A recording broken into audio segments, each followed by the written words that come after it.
Sunday morning, everybody. Get off your damn phone. Get off your damn phone. We're supposed to be doing a podcast right now. Come on. Do you hear that? Do you hear that? Do y'all hear that? I heard something. What is that? Sounds like sirens, doesn't it? It sounds like that. It sounds like sirens. Why does it sound like sirens? I don't know. Maybe there's an emergency. I mean, we're right next to the naval base. Right. I mean, it could be anything. I mean, Donald Trump could be making an appearance. It could be the fact that there's a catastrophe, like a tsunami about to hit the Hampton Roads. Right. Oh, wait a minute. No, it's none of the above. It happens to be Dean Ambrose's new Twisted Fucked Up entrance song to go with the Twisted Fucked Up Great. Dean Ambrose. All right. I dig it. You like it? I dig it. I don't like it. I do. I love the picture it comes with it. Now, It's all fucked you up. can show the people. Show the people. Yes. Yes. So here we are, new Dean Ambrose music. I wanted to play it. I saw it yesterday. I had to play it. No, I dig it. Like, honestly, like, yes, It's different. things are about to happen because Dean Ambrose is nuts. Dig it. What's up, Don't Eat Brown Snow? Oh, Happy Sunday, baby. He's trying to he's trying to trigger me in a way that he used to trigger me, but now I'm triggered by somebody completely different that is no longer Sean Waltman. Right. Great. I mean, Sean Waltman does kind of trigger me, but not as much as I got pissed off last week. I really got pissed off last week. Right. Yeah, what the hell you call it? Well, Nia Jax really is the linchpin now for you. I mean, she triggered you, I think, twice last week. Yeah. So, I don't know what good times, man. that bitch. Yeah, did you see the thing that they in like the news this week that they're trying to cut down Nia Jax's moveset so she won't be as dangerous in the ring. So apparently, how do you cut it down from zero? That was funny. How do you cut it down from Somebody zero? actually posted that. They're like, how do you cut something down that's actually absolutely nothing? Like, well, just ask Hulk Hogan.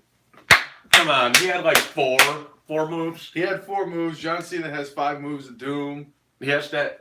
The new 6 move Stupid. Doom, which is so fucking dumb that it makes me look like a Mensa member. Yes.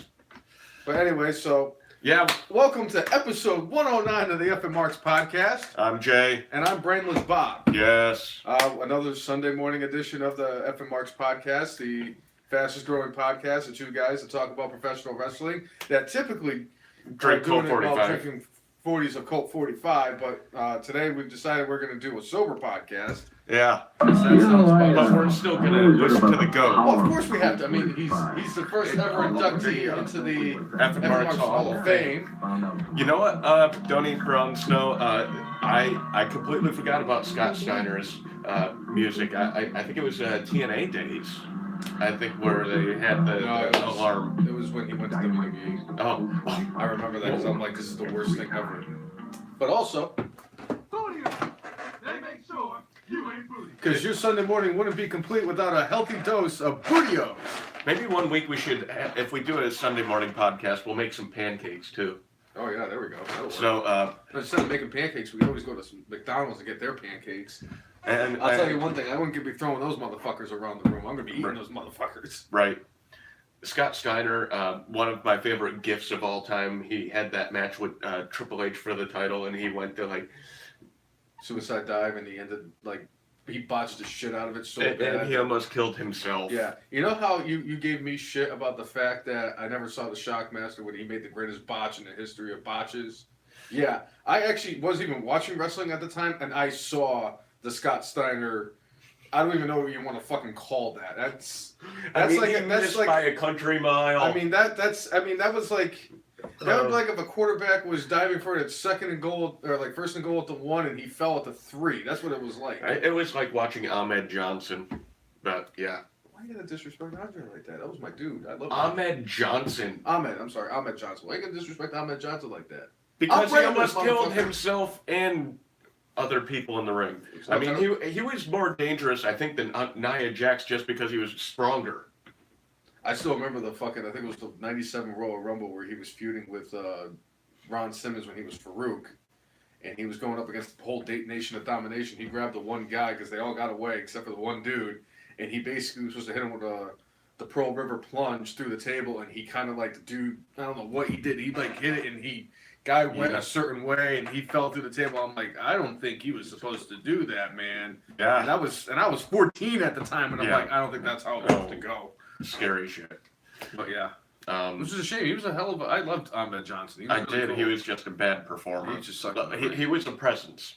He was just gigantic. He was a physical specimen. I mean, he was Lashley before Lashley. Yeah. Yeah, absolutely. So. Anyway, so let's get into the business of the podcast. The Whiteboard of Wondertude. Yeah, my least favorite thing on the podcast. Seriously? Yeah, I think so. How is this your least favorite thing on the podcast? At least this is something that gives us some kind of direction of what we should discuss on the podcast. Guess what? We could literally just put it underneath there and nobody would know. You're taking all of the spectacle. Absolutely. Why do you gotta do this? Why do you gotta do it to me? Because I know how much you love it. Oh my god! It's like the worst thing. This is like my favorite. This is my favorite thing on the podcast. I know it is. I love this more than the Colt 45, and I love the Colt 45, even if it makes me feel like shit afterwards. Yes. I almost thought about bringing Mountain Dew on the podcast and seeing if we can implement that as our third unofficial sponsor of the F and Marks podcast. Yeah, Ahmed Johnson did put on a lot of weight after he left WWE, and the dude was a physical specimen. Now he's a different type of physical specimen. I mean, if they really wanted to, they could probably bring him back as the new Ugandan giant Kamala. They could. Actually, they could say it's his son. Too. Could be son. Could be his son. Right. Anyway, so today on the podcast, we're going to do, as always, the good, the bad, and the brainless. I got some interesting choices on this one. Right. Number 2, we're going to talk about news and notes from wrestling. There was a lot of shit that actually happened this week. I was looking through it. I'm like, holy fuck. I'm like, I might have to go back and look to see if I miss anything because I don't want to miss anything. Right. Because the whole point of this is I want to talk about wrestling and everything about wrestling and wrestling and wrestling and wrestling and wrestling and wrestling. So, like Aerosmith, you don't want to miss a thing? I don't want to know I could. Oh my God. Terrible. I don't want to go close my eyes. And I don't want to miss a thing. Yeah. Isn't that the song that they play? Armageddon, baby. Oh, isn't that the song that they played at during Blades of Glory too? They actually. I think it is. One of the most underrated movies of all time, actually. I'm not even gonna lie about that. It was better than it was made out to be. Oh, agreed. Also, we had 2 legends pass away. I kind of use that term loosely on one of the 2. One of them is definitely an absolute legend. The other one... I would say both of them are, but one of them was a piece of shit human being. And the other one was a goat. Who was the father of a goat and a grandfather of a goat. Yes. I mean, that's a goat family right there. I mean, just like the Harts. The Harts are goat families, and so is this guy's family. And last thing on here, a brainless boycott. Oh, great. Mm-hmm. So... Are you boycotting your brain? Yeah! Happy Sunday, baby! Hey! You gotta have a brain to boycott it! Fucking pull that bullshit on me. Yeah. Anyway, so do you want me to just get into the boycott, or do you want to talk about the legends? Get into the boycott, man. I want to talk about the legends. Let's start with the somber note. Why'd you even ask me then? I was curious where you were going to go. I had a way I was going to go because I had to ask my brain where I wanted my brain to go. Literally, honestly, this is why, I have, an ex-wife. Where do you want to go for food? Where would you like to go? No, pick a place. Why don't we go to Cookout? I don't want to go there. That is the greatest place, though.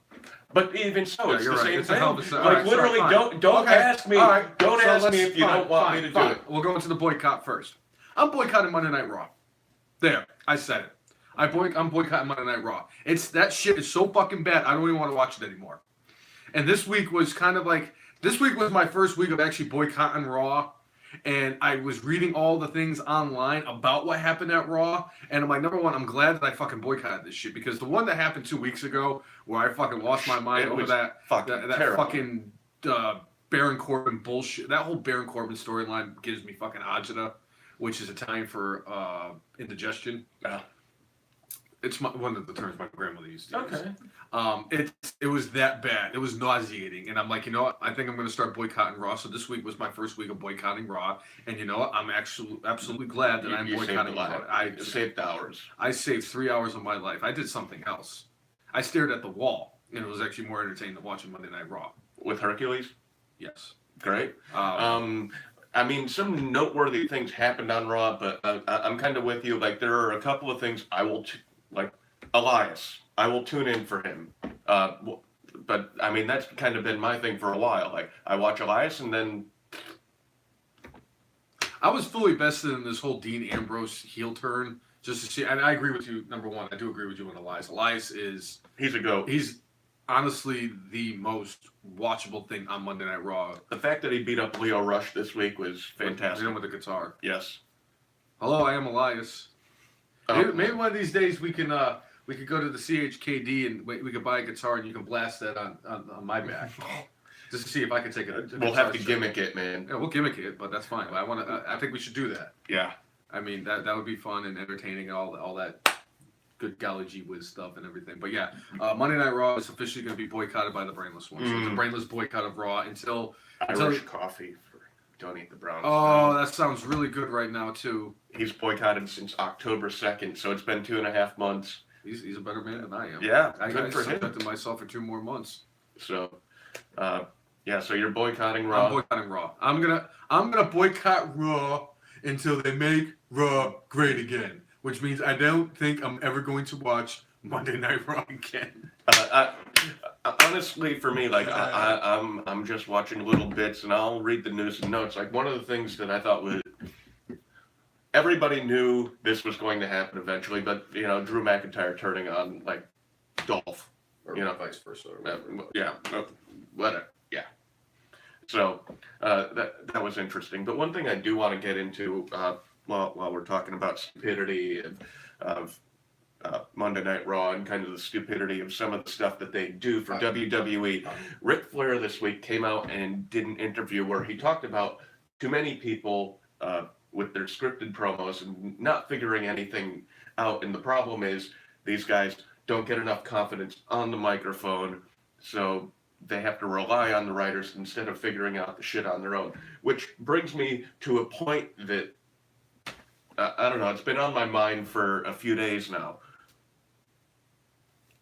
When you think about the guys who have gotten over in this company, over in like at least a pretty large way, think about the last 15 years. Think of the last 15 years. He hasn't missed out on anything, is what he's saying. Oh, no. You've missed out on Elias, and that's it. Yeah, basically. And the Dean Ambrose heel turn. That's about it. And some good matches. There's some good matches. Roman Reigns, I think Roman Reigns kind of just took everything. The whole Roman Reigns situation really just deflated Raw. But beyond that, one of the things that I've noticed, think about the guys who have really gotten over in the company in the last 15 years. In the last 15 years, or we're going to go like 20 years? 15. 15? John Cena. Ruthless aggression. Yep. Randy Orton was the legend killer. Yep. Who else got over in the last 15 years? Brock Lesnar, but he was just beating the shit out of people. Edge, because he was the ultimate. He was already there. He was already there. Yeah, but he was already there. But he was already. No, I'm talking. Maybe. Who else? Chicago made, babe. Oh yeah, CM Punk. He's the best in the world at everything he does. Think of all those people. Where the hell did they come from? The independent scene. Who did not have their hands on them? Vince McMahon. They learned how to do their thing. AJ Styles got over. Guess what? He was all over the freaking world before he got here. So he got to actually piece together his character. He got to piece together how he wants to cut promos before they, ruined him.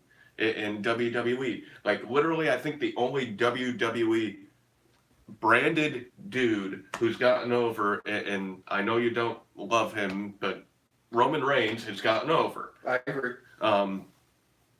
And Ro- to Ro- an extent, I would say Braun Strowman has gotten over, and he didn't really do the indie scene. Get these hands. But for the most part, anybody who goes through the WWE system Developmental system, yes. ends up not doing anything. They have. It's like if you want to get a character that's unique and you could do something with, you got to do it on the independent scene, and you have to come back to WWE. Drew McIntyre is 10 times better than he was Oh, before. 100%. I like. I mean, I want him to win the world title at some point And- because he's fucking awesome right now. and actually, somebody who also benefited from leaving WWE and coming back, even though at their age when they came back, think about who was the What's up, most. Tommy? What's up, Tommy? Who do you think about this? Who was one of the most over superstars of the last year?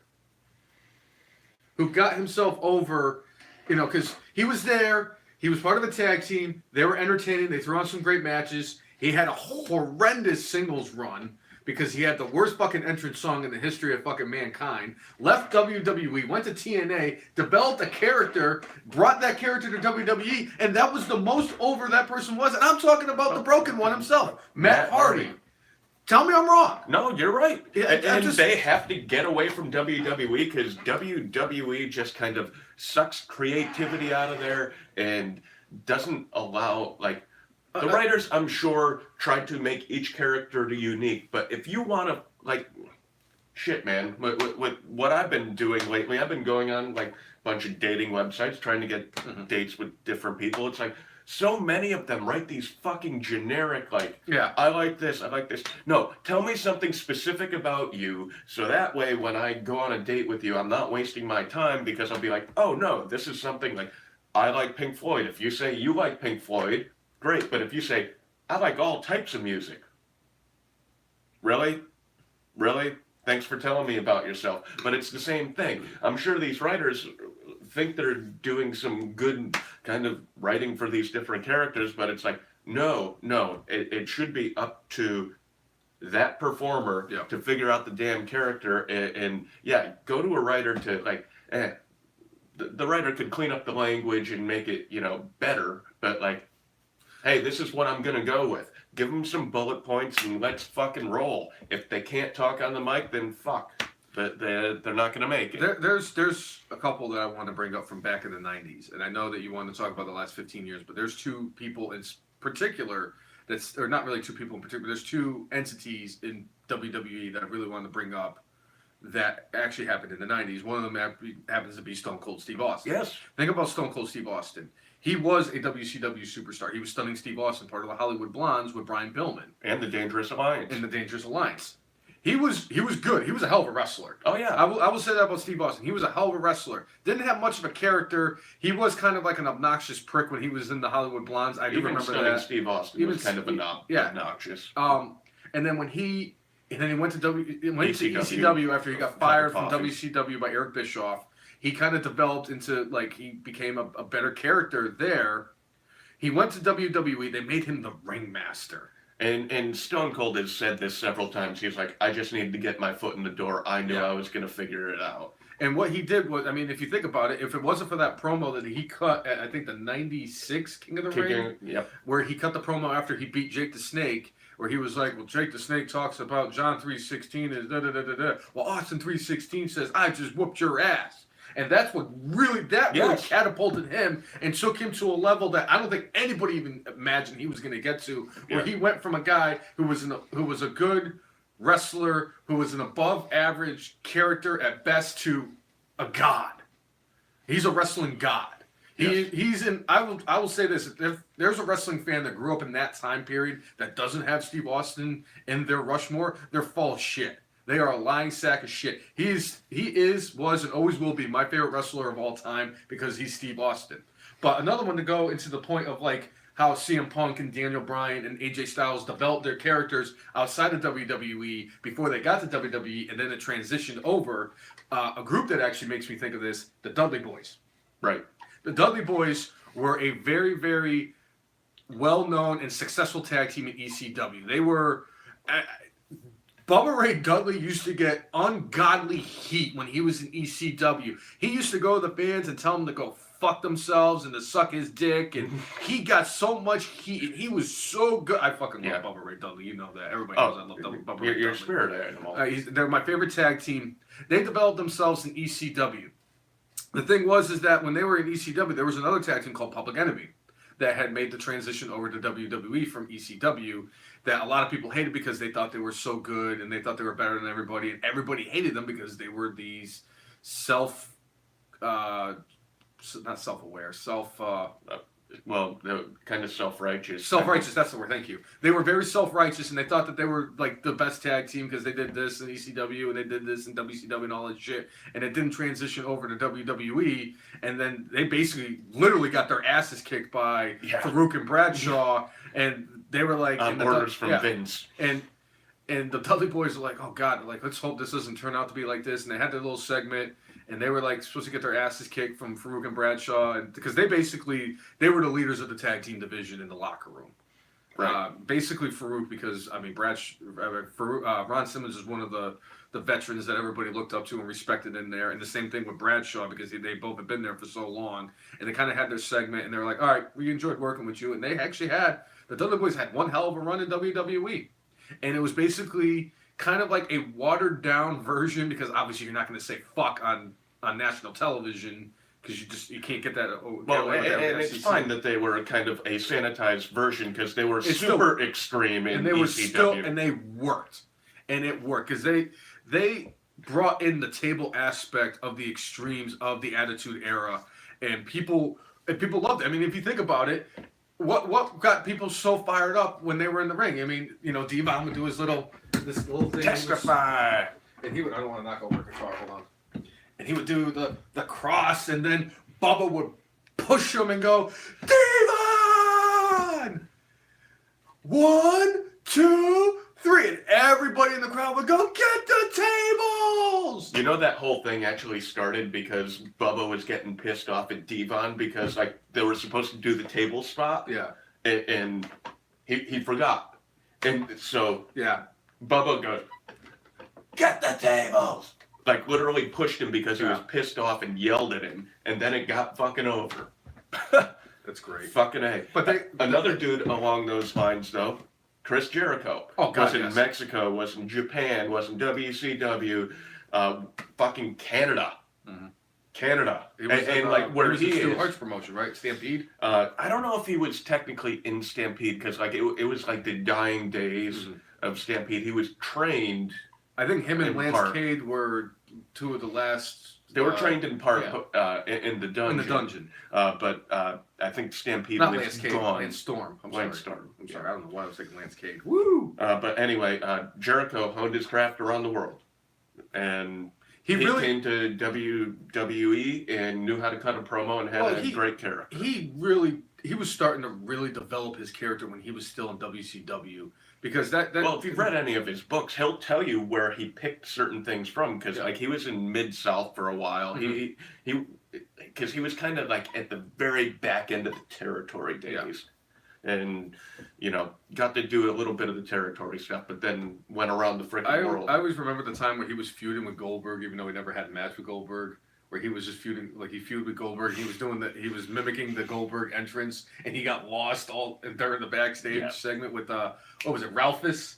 Was that his hired security? The fat guy. I think so. It was Ralphus, and you know I think there was somebody else with him. And it was like the most ridiculous looking security, and then they like sprayed him with the freaking fire extinguisher. The fucking list of 1,004 holds. Well, I mean, there were so many things. Like, but again, a guy who was outside of WWE. I mean, there's guys like The Rock who got over, but that's, again, a different era. Yeah. Like, literally, there was that class, though, where you got Lesnar, Orton, Cena, Batista, all at basically the same time. Those guys all got over. But if you're thinking about guys like recently who've done anything, Seth Rollins, indie guy. Dean Ambrose, indie guy. Sami Zayn, indie guy. Kevin Owens, indie guy. And we forgot about one person in particular. Somebody who got themselves, who fine-tuned their craft and were pretty good overseas, but became the most over person that collects a paycheck signed by Vincent Kennedy McMahon. And I think you know where I'm going with this. Wait, Why don't wait. you just? Wait. 1, 2, Why don't you 3. just jerk him off? Adam Cole, baby. There's that guy, and then there's your guy. I thought you were going somewhere else. You know who I The thought? Ricochet. No, I thought you were going with your boy, the Bruiserweight. Pete Dunne, yes, Pete Dunne did get himself over in England, and he is. I fucking love the guy, but I was actually thinking of like more of like Yeah. because Adam Cole was part of Ring of Honor. Adam Cole was part of New the Japan. where he was in the Bullet Club. He actually got kicked out of the Bullet Club because they brought in Marty Scurll to replace him, and Cody Rhodes was the one that actually kicked him out, and then Adam Cole, baby, went to WWE as part of NXT and is arguably, Killing it. if not He's- the most over person in all of NXT. I would say now he is. I'd say probably like 5 or 6 months ago it was probably Johnny Gargano. Oh, Johnny Foosball. Between Gargano and Ciampa again. Yeah. Gargano and Ciampa, Got guys themselves who over in were the independent scene. independent scene. Even former cruiserweight champion Cedric Alexander got himself over in the independent scene. So most of these guys who are actually getting themselves over and doing well and things like that were Xavier independent Woods. guys. Xavier Woods. I mean, he was a TNA dude, Yeah, he was Consequences just Creed. Creed, and he was with Jay Lethal. A guy that we forgot to bring up Black that actually got Machismo. themselves over the last 15 years, Kofi Kingston. Yeah. A very solid in-ring performer who had a very good character. I liked, the Jamaican Jamaican. guy, Kofi, and he got it over too.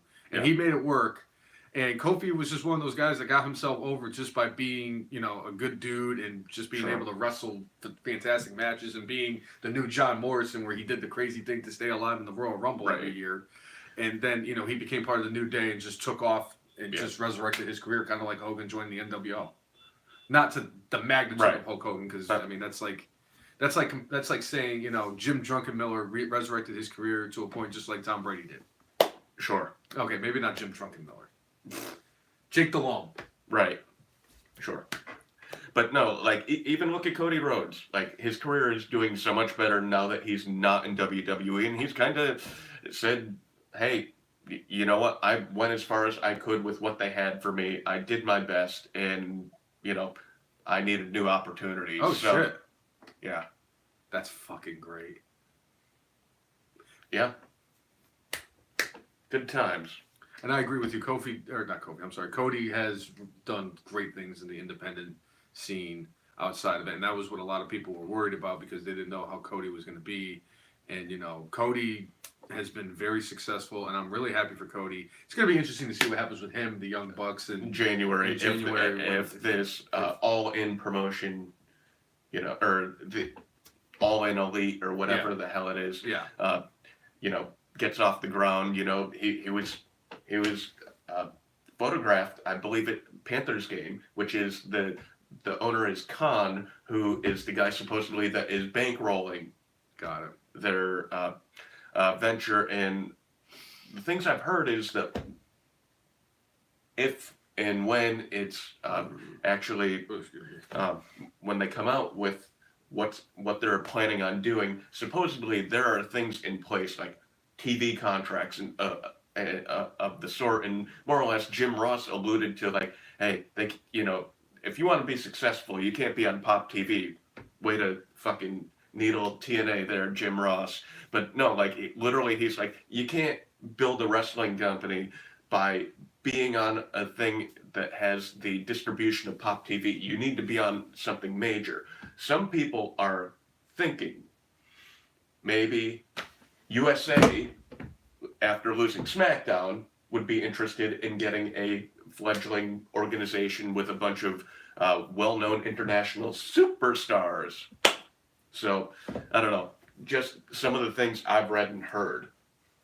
And speaking of things that, with press conferences and mentioning things, XFL this week actually came out and said which 8 cities they're going to have teams in. I was pissed off when I saw the list. I like, it's interesting, and I kind of get what they were doing, but honestly, I think there were a couple of mistakes here, in my view. I would say number one mistake was they put a team in Los Angeles and they could have put it in San Diego that doesn't have a fan base, and they're still pretty pissed off that they lost the Chargers. Sure. So that would have been a smart move by the XFL to put a team in San Diego.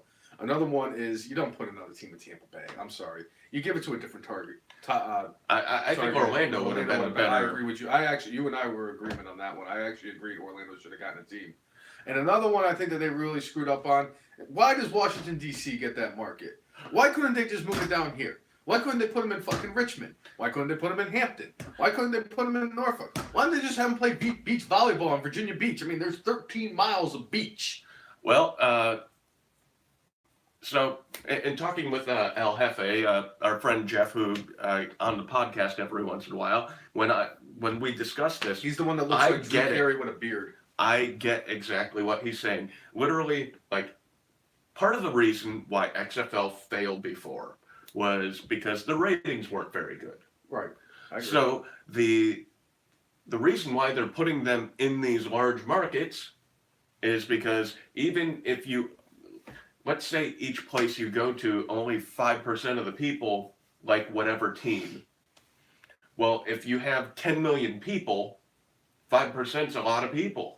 Whereas if you're talking 5% of people here, Yeah, true. it's a smaller number. So if you're talking TV wide, you know, it's better to be in a bigger market with a bigger possible audience. Now, is this going to be oversaturation of football for some of these places? Yeah, For me, LA, I think is literally LA just got back 2 professional teams, and They're they both love really good too. and they love their USC. So literally, there are 3 teams that they follow. Now, is this because Vince And thinks- also, I'm sorry, I don't want to. Also, Los Angeles is Laker town. Yeah, The Lakers are Yeah. the premier team, even when and they suck. especially because they have LeBron James now too. Yeah. So basically, I think putting the team in Los Angeles was not a smart decision.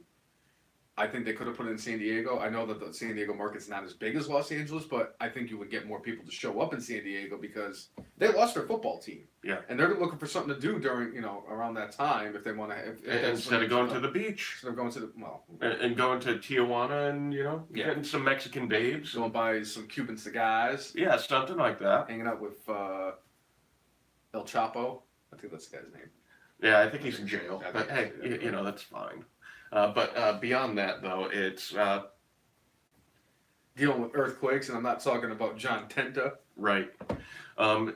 But like DC, yeah, they did that specifically because of how large the market is. New York, obviously, because of how large the market is.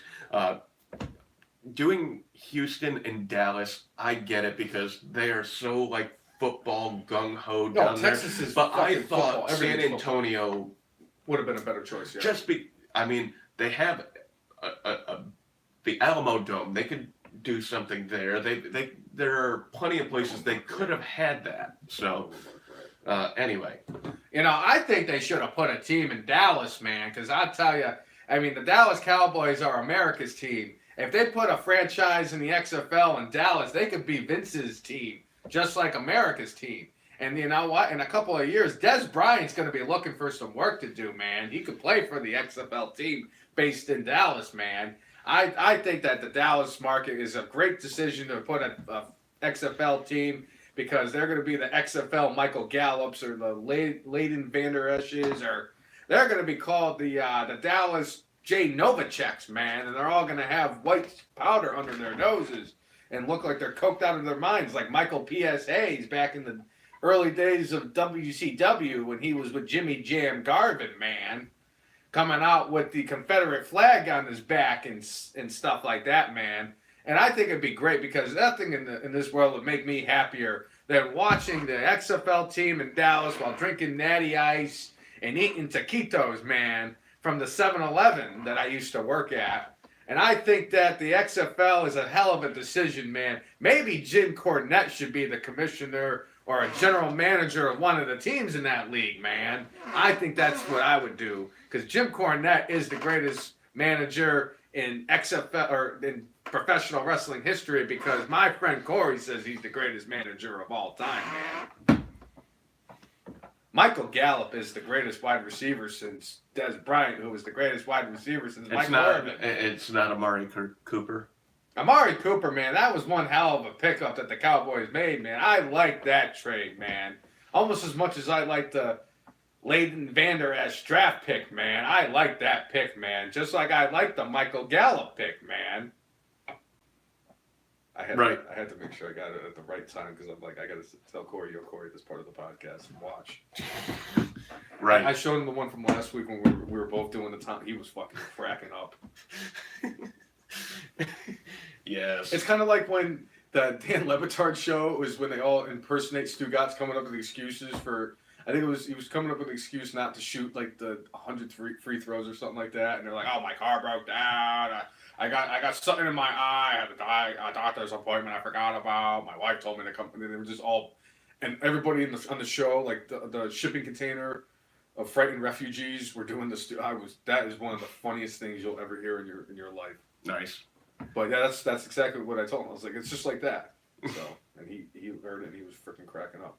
Nice. Because we're all, it's Thomas. It's Thomas, man. Man, it is.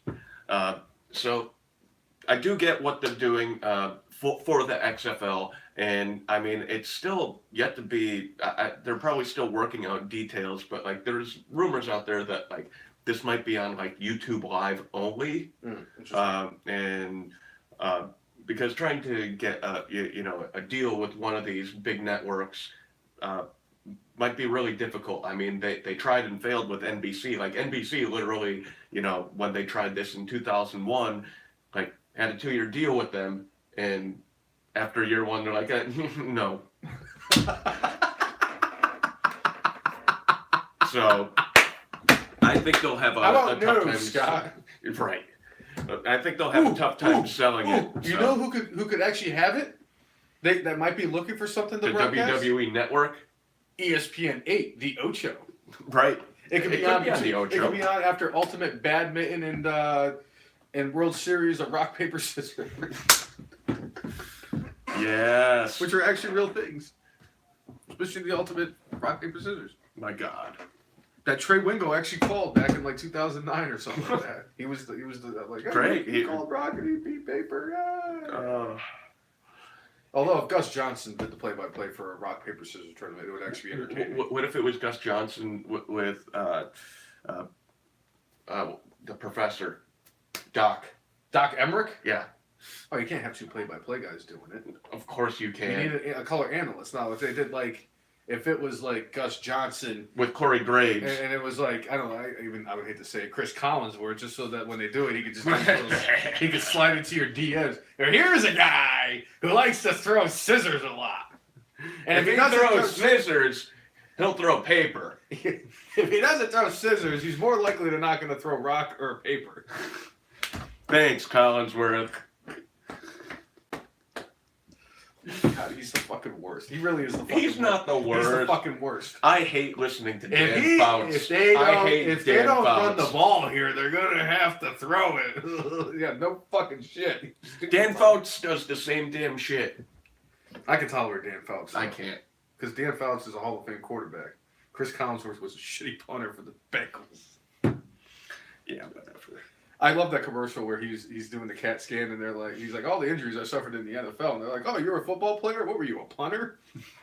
He just gives them that look and I'm like, he's not going. WTF? Why the face? Right? Collinsworth slides into the DMs.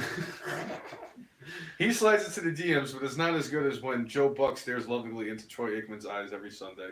It's the highlight of my Sunday every Sunday ever since. And you missed it last week. I did miss it last week. I was very disappointed because they had the Giants on. A very, very sad day. I know, because the Giants blew a 10-point lead with like less than a minute and a half to go, and then won it in overtime when every fucking TV in the bar had the Giants on different freaking on different speeds and everything. Because this speed was faster than that one, and I'm just like.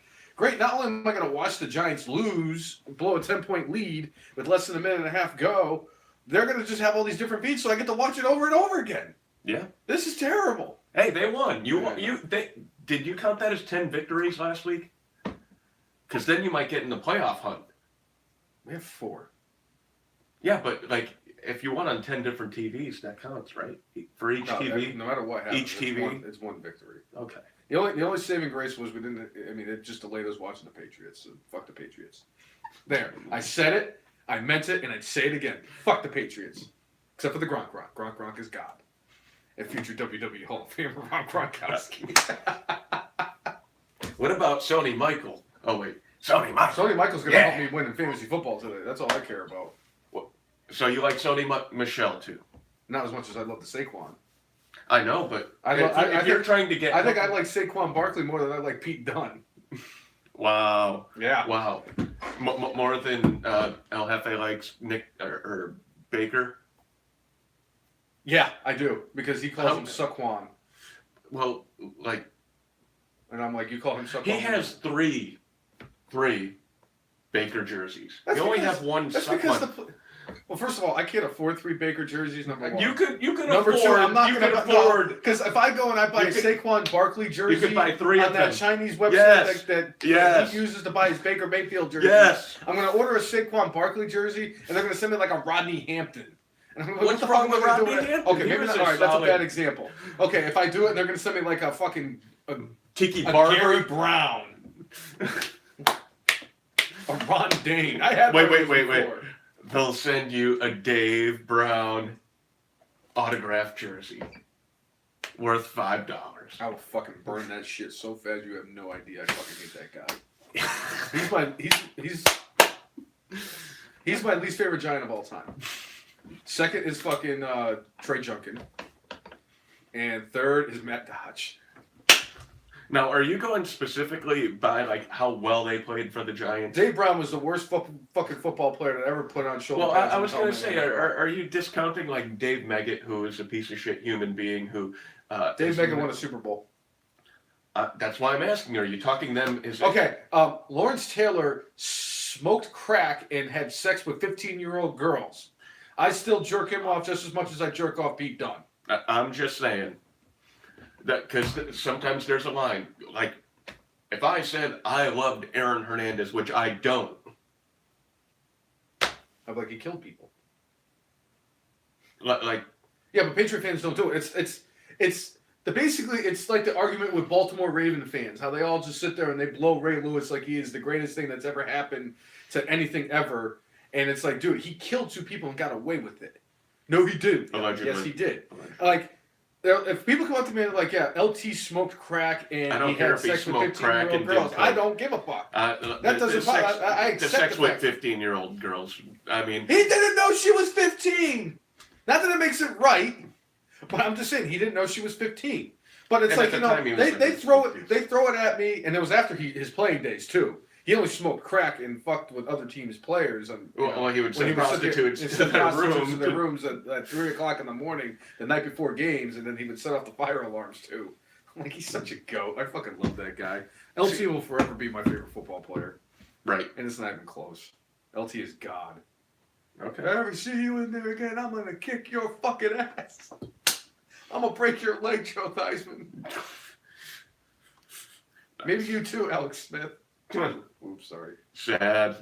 Too soon. But it's like, you know, that's the best argument is that I sit there and people talk shit about LT, and it's like, yeah, I get it. Yeah, he did it. He wasn't a model citizen, but you know what? He was still the greatest defensive player of all time. Well, that's what my And like- question like- is. and like Do the whole- the personal things make you less of a player? Like, to me, Aaron Hernandez is the bottom of the list. That's fine. He's a And piece no, of shit. Dave I'm not saying that I go out there and say that Dave Meggett is the greatest Giants running back of all time. No, I'm just saying, does he- that factor into No, your... Dave Brown, the Giants wasted a first-round pick on Dave Brown, and he sucked something fierce. He was fucking terrible.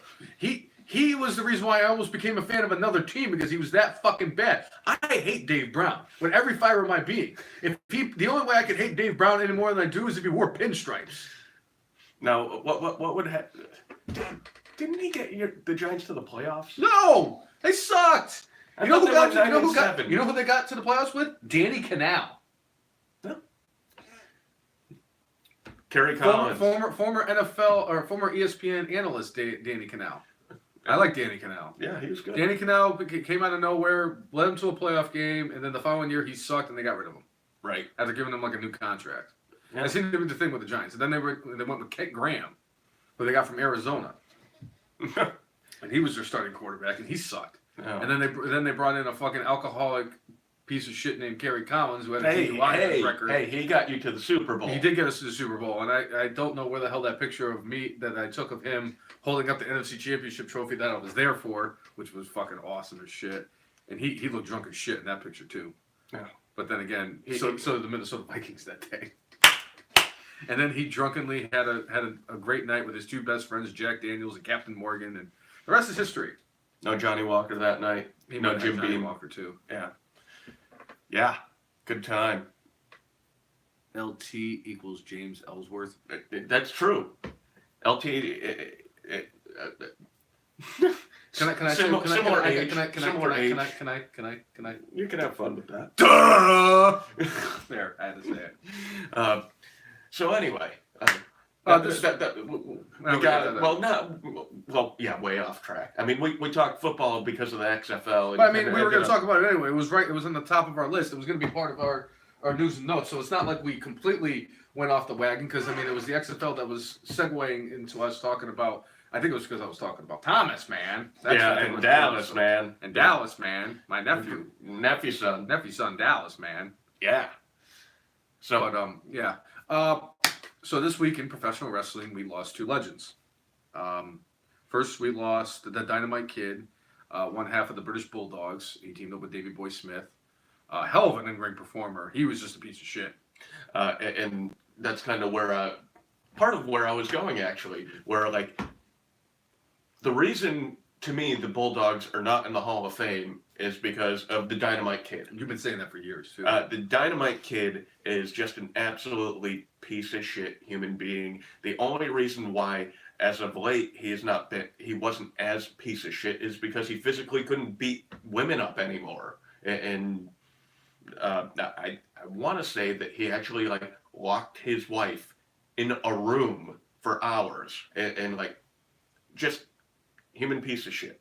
And I hope he became a better human being in his later years, but I don't know. They did a documentary on him a couple years ago, and I don't know. I'm tempted to watch it, but I don't know.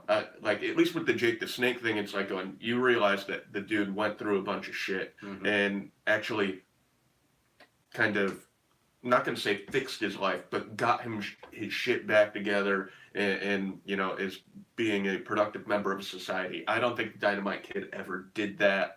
And, you know, it sucks that if the Bulldogs ever get in, neither of them are alive. Well, neither of them are alive. Davey Boy was just an unfortunate circumstance. That was just the backlash of drugs and steroids that just finally took a toll on his heart. And it's a shame because Davey Boy Smith was awesome. I love. Well, Davey Boy should be in on his own, regardless, no matter what. Yeah. If they want to avoid putting the Dynamite Kid in, fine. But you know, the thing is, Dynamite Kid, as much of a piece of crap human being as he was, like growing up, he was one of my favorite performers because, like, when I was growing up, like, I was one of the shorter people in my class. It wasn't until like I grew like 8 inches in one summer. I went from like 5 foot to 5'8" between like my sophomore and junior year in high school. I was like one of the shortest people. So seeing a guy like the Dynamite Kid who was shorter than everybody, but beat the shit out of everybody, like I was kind of like, yeah, that I could get behind him. And, you know, he ended up, there's so many people out there who he was the inspiration for. I mean, but Davey Richards, and there were a bunch of wrestlers came out this week that talked about, like, you know, watching his matches were really what got me into it, what started me into liking wrestling, and what made me choose this profession. So, you know, good on him for, you know, being that little guy that, like, went out there and just was an outstanding performer. His snap suplex was, like, my favorite thing growing up. Because, like, nobody else did that. Yeah. I saw him do that. I'm like, again, this little guy, like, just looked like he could tear you apart. Kind of like Mikey Whipwreck with the whippersnapper. Right. Yeah. Well, I mean, Mick Foley talked about, like, the first time he ever got a shot in WWE, he had a match, tag match, going against the British Bulldogs, and like the Bulldogs kind of asked the guy who trained him, "Hey, is this dude any good?" And they're like, "Ah, he can kind of take a bump." So Bulldogs decided that they were going to beat the hell out of Mick Foley. Poor Mick. And Poor Mick. and you know, I think they wanted to see what Mick was made of, and Mick ended up, you know, getting the crap kicked out of him by them, and I think they were expecting him to complain. And at the end of the match, they went behind the curtain, shook hands.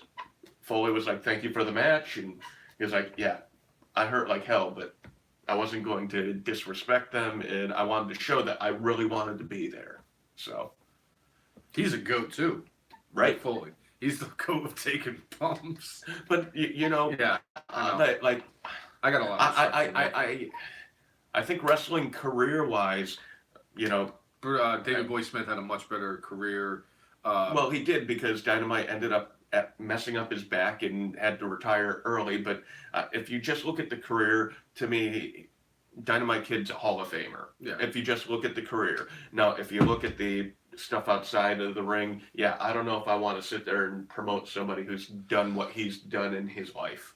I mean, to be fair, they put Superfly Jimmy Snuka in the Hall of Fame, and he killed his girlfriend.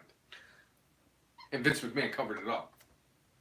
So that's my argument on that, and I know that I had to, that's why I had to say it the way I did.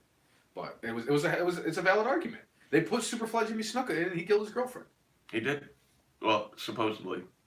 No, they actually found him guilty of it Oh, before he died. that's right. That's right. They actually found that he was guilty of it before he died, and he died. He Joe Pod himself.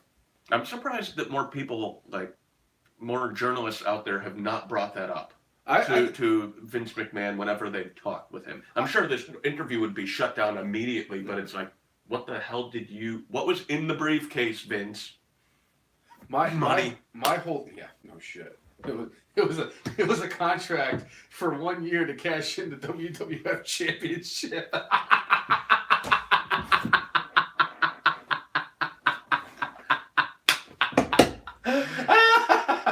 You're laughing right now is almost as inappropriate as what a story, Mark. What a story, Mark. It's almost as inappropriate. You know, it's probably more. What a story, Mark. It's probably more inappropriate because you're talking about somebody who died. I have no shame. You know this. What a story, Mark. When he talks about the woman getting like beat up. What a story, Mark. Okay, I know where it is now. Good. Yeah. I'm just trying to find the part there. I'm gonna have to text Corey later. Okay. But also this week we lost another legend. I think it was it yesterday? Or was it No, Friday? that's a couple days ago. It was Friday. We lost WWE Hall of Famer Larry the Axe Hennig. Did I get it right, Larry? You did. Okay. Larry the Axe Hennig. You might know him because he is the father of WWE Hall of Famer Mr. Perfect, Kurt Hennig, and he is also the grandfather of Effin' Mark's Hall of Famer, Curtis Axel. Michael McGillicuddy. He's a Hennig too, right? Yeah. What's his first His name's Joe. Joe Hennig. Joe Hennig, okay. Yeah. I was like, when they were calling him Michael McGillicuddy, I'm like, I think that's actually his real name. And then I was like, is he related No. to Eula McGillicuddy? And I was like, no, she's not old enough to be his mom. Right. But No, that's back when WWE had the retarded names they came up with. oh yeah, for when they had people. Husky Harris and Eli oh, Cottonwood. I was just about to say Eli Cottonwood cut the greatest promo on a Lucky mustache ever. Cannon, I mean, Caval. Caval is interesting to me, but like He wasn't low Eli key. fucking Cottonwood, Skip Sheffield. I think it was NoDQ.com. I've been following them for a very long time. And I remember they were doing like a question and answer segment back then. And somebody had asked, can you see them doing like a storyline where they would have Eli Cottonwood be like the Undertaker's son? And the guy goes, just stop right now. Just stop. You know Stop what? watching wrestling and never fucking ask me a question again. Not that he needs this, but Eli Cottonwood, if I'm recalling correctly, looks a little bit like a taller, thinner Braun Strowman. I would love to see him be Braun Strowman's brother. Eli Strowman. Eli Strowman. He'd be a derp. Derek Bateman, He could who's be now a- back. Who's now back and is a much better character. Speaking of people who didn't have a character in WWE, went on, developed a character outside of WWE, and then came back and became a bigger star than they were when they Yes. left. EC3. What about He is in the Kurt top. Hawkins? Yeah. I do like I've heard that Kurt Hawkins has fought with WWE Creative to keep the losing streak going. I fucking love that. He knows his spot. He knows his spot. He's a comedy character that just fucking loses. I like when we saw him and he got his ass kicked twice. He lost to lost Apollo twice. Crews, and then he lost to Jack Swagger right afterwards. Jack It was Swagger, I think, is now Lucha Underground champion. Well, so speaking of Swagger, his first MMA fight has been announced. I think it's at the end of January for Bellator. So good on him. Okay. Anyway, to go back to the whole Yeah. Larry the Axe Hennig and everything, I feel bad that we just completely. Yeah, I'm sorry. I That's- completely. no, don't went worry off. about it. It happens. But yeah, legendary wrestler. They made a big deal about the whole Michael McGillicuddy thing about him being a third generation superstar, kind of like they did with was it Cody Rhodes? Is a third generation, right? Or no? Cody's third generation. Randy Orton obviously is a third generation Rock. superstar. The Rock is a third generation superstar. We're probably missing another one here or there. We're probably missing a couple, maybe, but that's. But anyway, those are most of the third But generations. it's I didn't get a chance to watch Larry Hennig wrestle. I remember him mostly from the days in WCW because they made a big deal like, oh look, it's Larry Hennig, and he's sitting there watching his son Kurt Hennig in NWO, and he had the NWO shirt on. And he was like basically doing all these nefarious things because his son was in the NWO. So I didn't really get a chance to like witness Larry Larry Hennig. But I mean, he is a Hall of Famer. And not just anybody other than Drew Carey gets into the Hall of Fame. Right.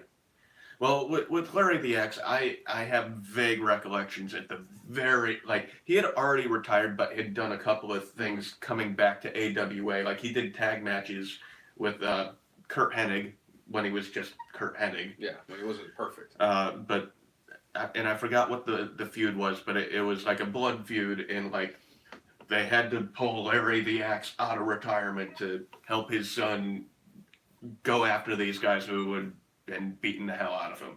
But yeah, I mean, that's all I remember. And I just always remember them talking about his gigantic neck. They said like his neck was just beyond reckoning. So Kind of like Otis Dosovich, right, who doesn't have a neck. I love that guy. Yeah, I do too. So it's an unfortunate circumstance that we had two legends pass away one day after the other. So just wanted And you know to what? Yeah, I mean, condolences to their family. And like I said, I hope with Dynamite, I hope he kind of got his crap together. There wasn't much talked about him outside of that documentary. Again, I haven't seen it yet, but maybe I'll do that this week just so I can be like, all right, was he no longer a human piece of filth, or was he all right? I don't know. Bret Hart kind of mentioned like he saw him last June. He caught up with him and this, that, and the other thing. And Bret Hart, talk about a man who can hold a grudge. A lot of the stuff that Dynamite Kid did was to his sister. Yeah. And Bret was like going, yeah, he was my brother-in-law, and we had a good conversation about things. So I hope he found his peace. I hope he, was an okay person.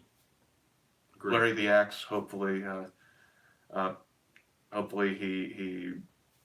he's in a better place too. Because I mean, there had been talk for years that like his health was not good. So our condolences go out to F and Mark's Hall of Famer Curtis Axel. yes, and yeah. So anyway. Did you see who just popped in? Yes, Hopefully I he's see actually- that another Hall of Famer has popped in. Does he know yet?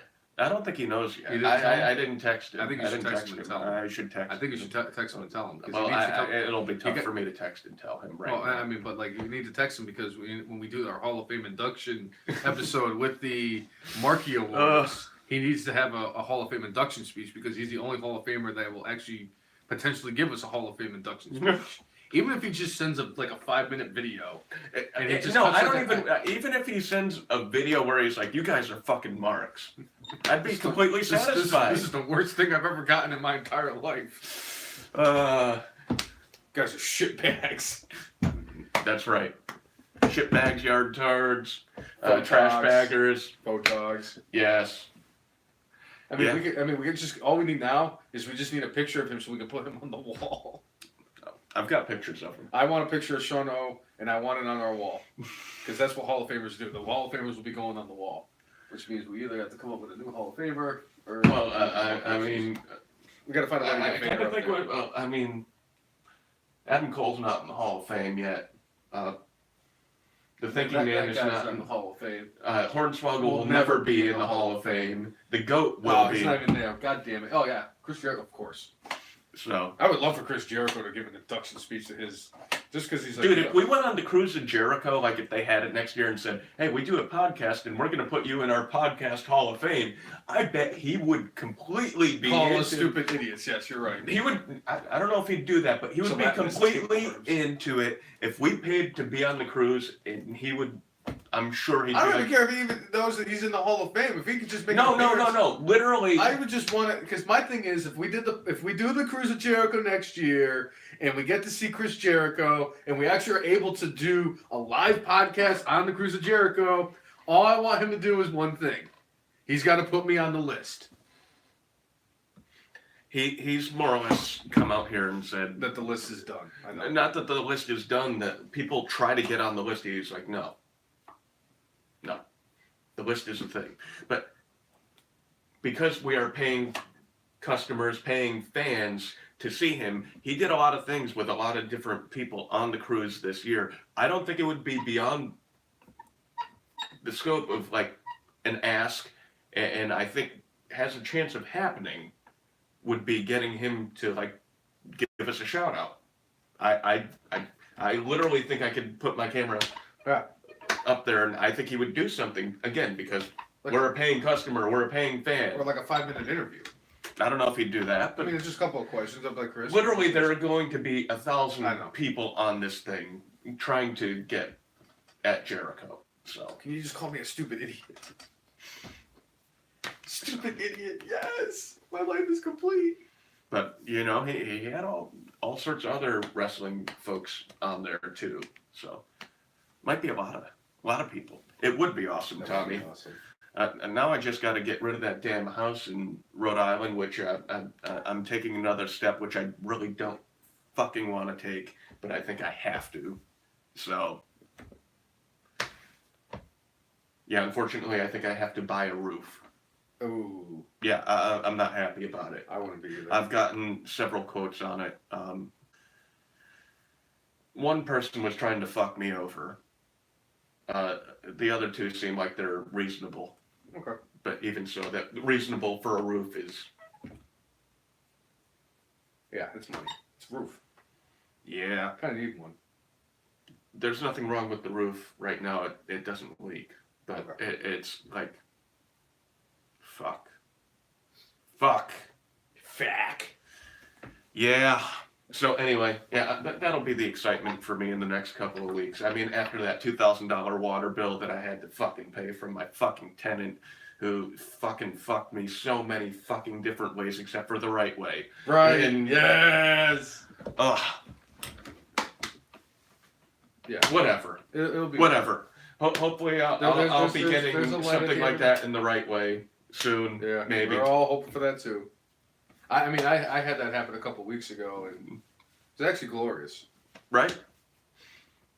Well, I mean, you got it to the next level. That was a soul fucking. And that's, Oh yeah, that's she good. she fucked the soul out of me too. Oh, great.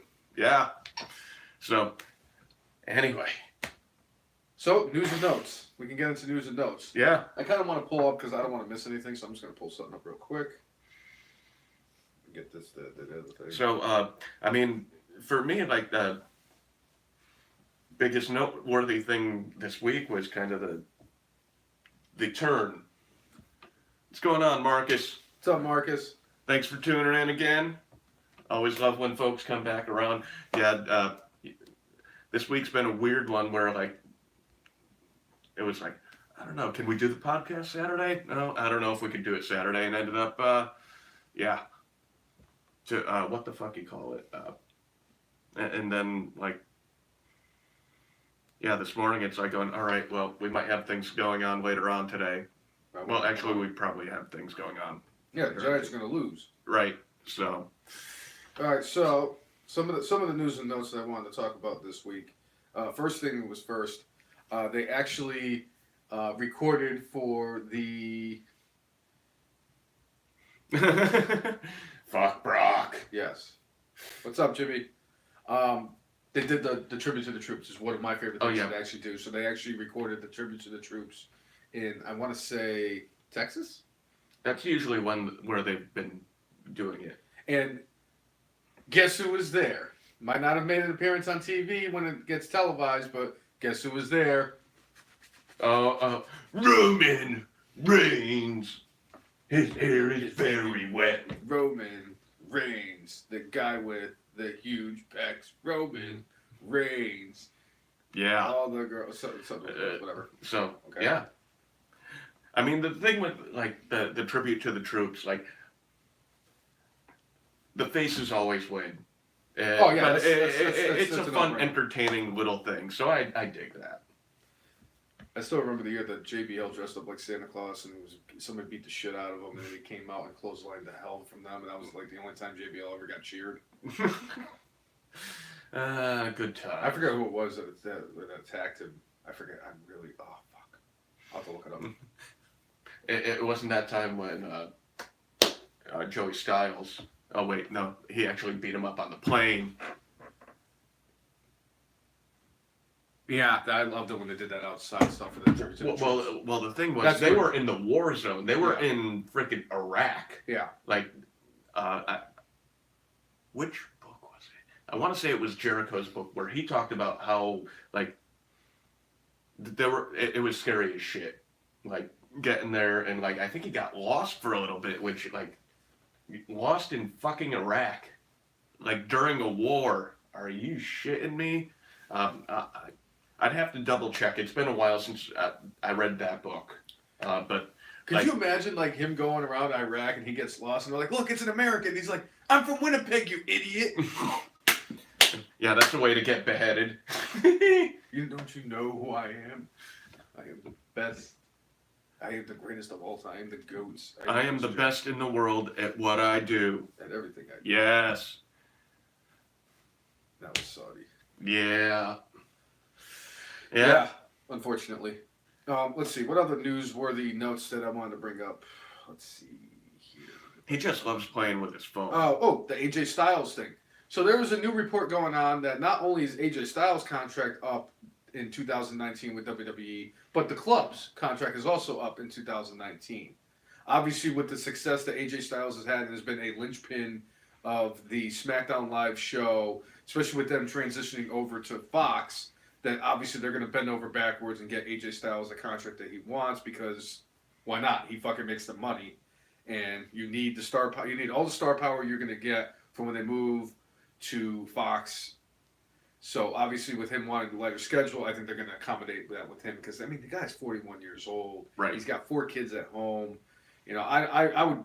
Shit, I'd He's do worked anything. his ass He's off worked his for ass off for a long time. WWE, specifically WWE now And for it- 3 years and was on every pay-per-view The last one, what was it? Survivor Series was the first pay-per-view in like 3 years. since he debuted at the Royal Rumble in 2016. The only ones that he missed were the ones that were not Yeah, cross-branded. they were cross-branded in the Women's Evolution.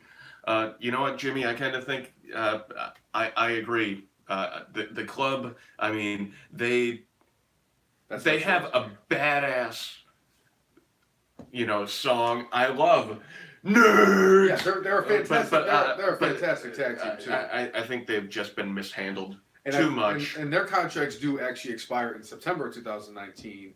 and there's been talks that they will probably end up going back to Japan because, especially with the Elite being possibly on the outs, that New Japan's looking to bring back a couple of names, and Carl Anderson and Luke Gallows are pretty big names in Japan, so it would probably make more sense for them to come back. They also want Nakamura, I heard.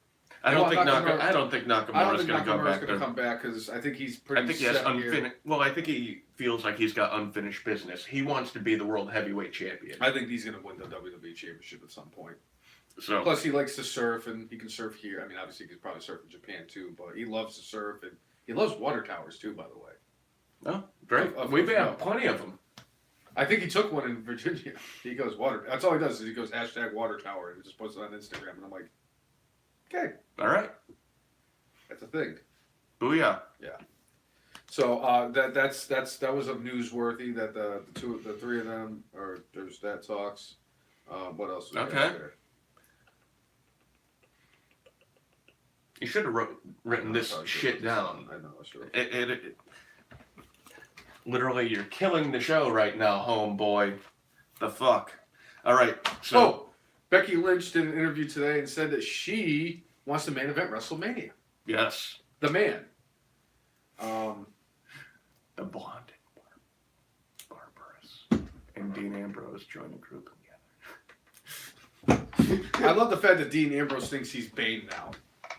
And this whole, I'm really going to get into this, by the way. All right. Well, we'll get into it in a minute. Let's do Becky Lynch. So Becky Lynch did say that she came out this week and said she wanted to main event WrestleMania. I really do think she is going to end up main eventing WrestleMania this year. She has been fire. Not just straight fire. She's just been fire. She has been white hot, which is actually hotter than red, I found out. It is. She's been an absolute star.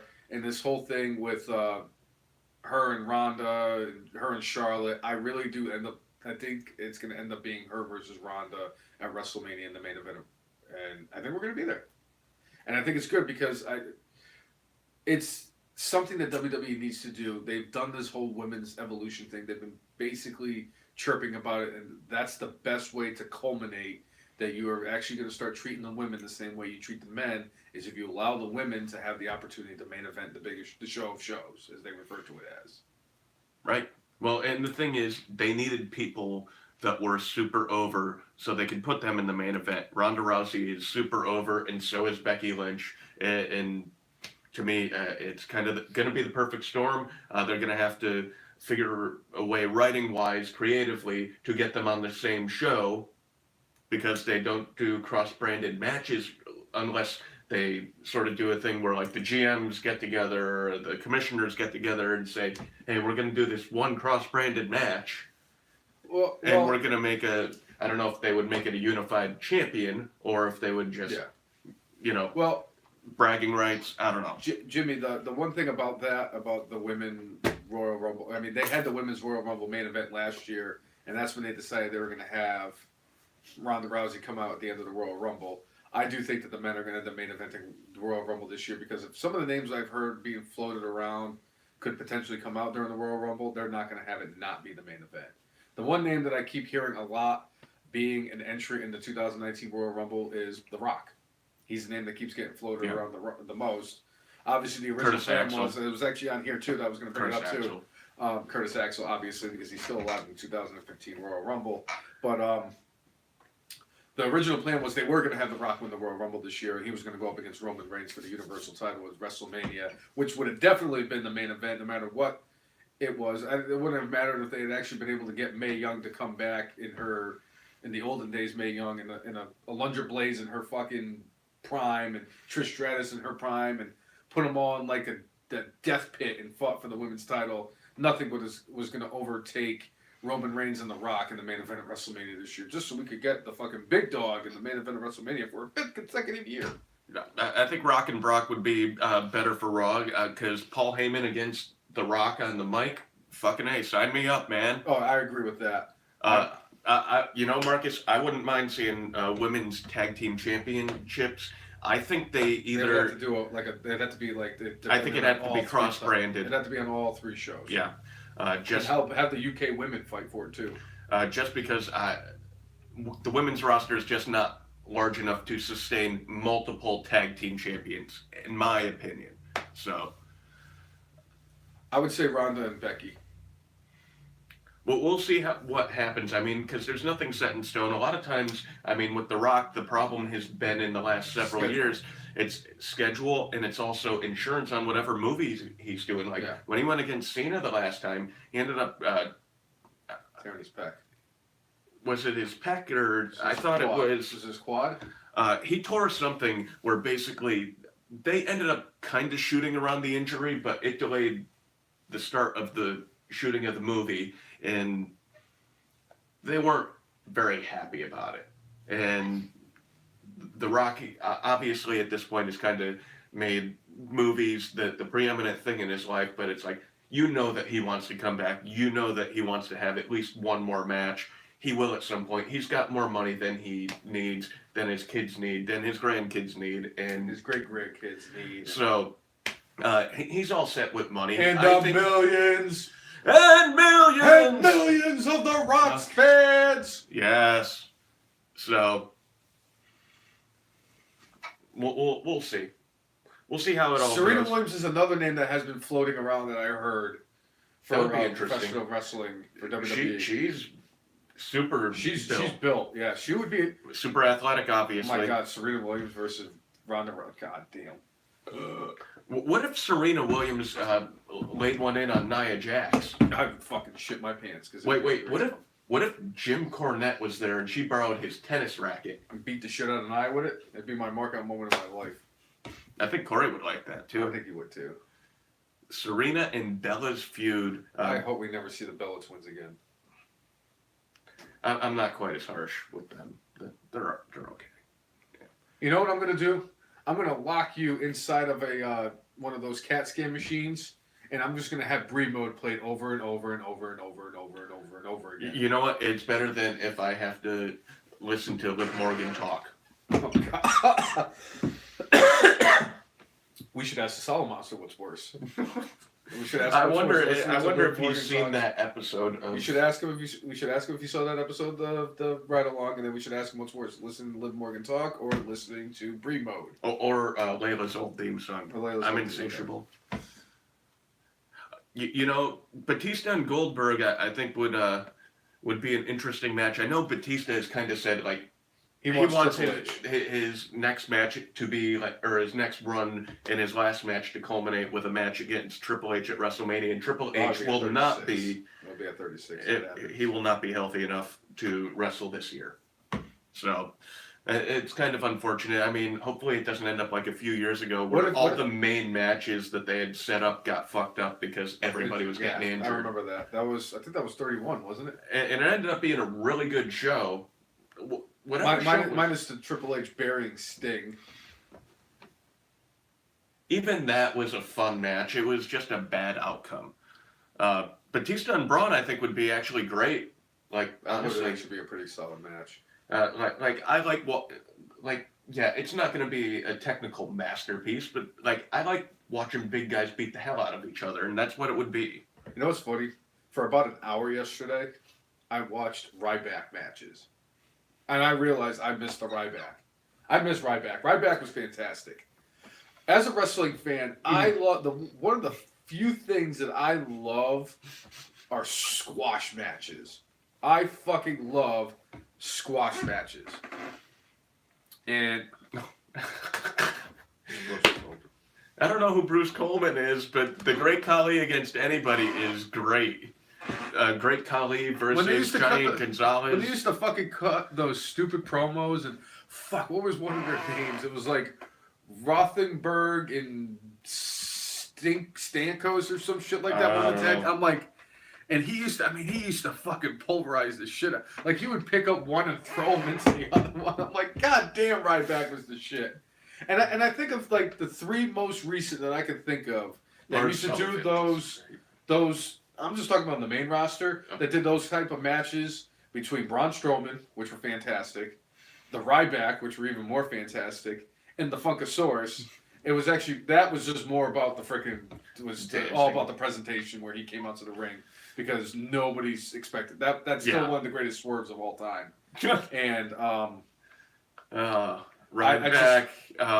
But I love the Ryback ones were the best because he actually, between the three of them, I mean, especially when Braun first got in, he wasn't as great. I would say he was the best wrestler of the three, which is sad because he wasn't that great of a wrestler anyway. But, Sad. But he was just, his character was just finish it, and he would just get all roided up, and he would be able to lift up like 19 dudes and hit him with the shell shock, and he'd be like, feed me more, and it was just, I just love that shit. I love stupid shit like that. That's why I love fucking squash matches, because they're stupid. Right. You know, and like with the Funkasaurus, it was just like when he would do moves, and I'm like, dude, no, stop. And he My was bad. just, oh my god, I love the fucking entrance. The Funkasaurus is one of the greatest entrances of all time. Hey, got Naomi her foot in the door. She was like one of the Fucking she was like the most athletic in the female NXT when it was like the reality show. Yeah. And like everybody, like when you saw her, you're like going, yeah, she could be a thing. And it took her a little while to like establish a character, but she was always like, you could tell she was meant for stuff. Yeah. So. The most successful of everybody for tons of funk. Right. Absolutely. Hey, the Great Khali versus anybody is yeah, like the greatest thing ever. So. Yeah. Remember when we asked the Solid Monster who would win a match between the Great Khali and El Gigante? Oh, Said, yeah. I'll tell you one thing. It wouldn't be the fans. No shit.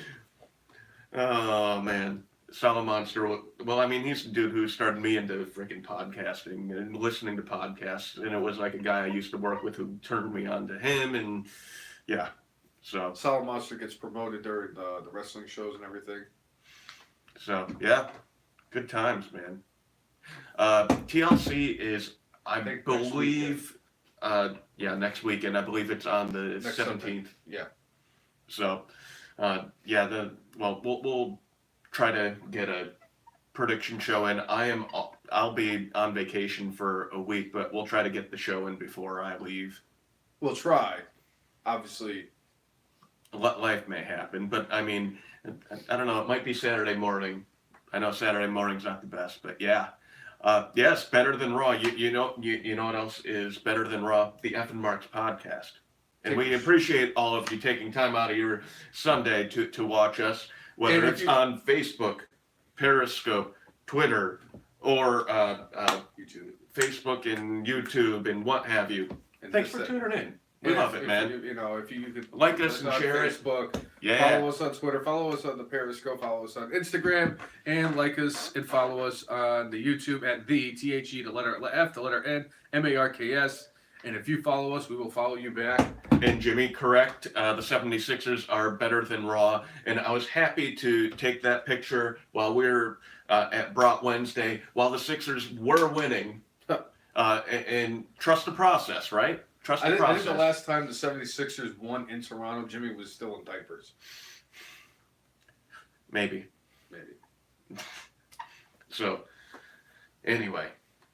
I'm going to break your phone. You're going to break my phone? I'm going to break your phone. I still owe money on that phone. Hey.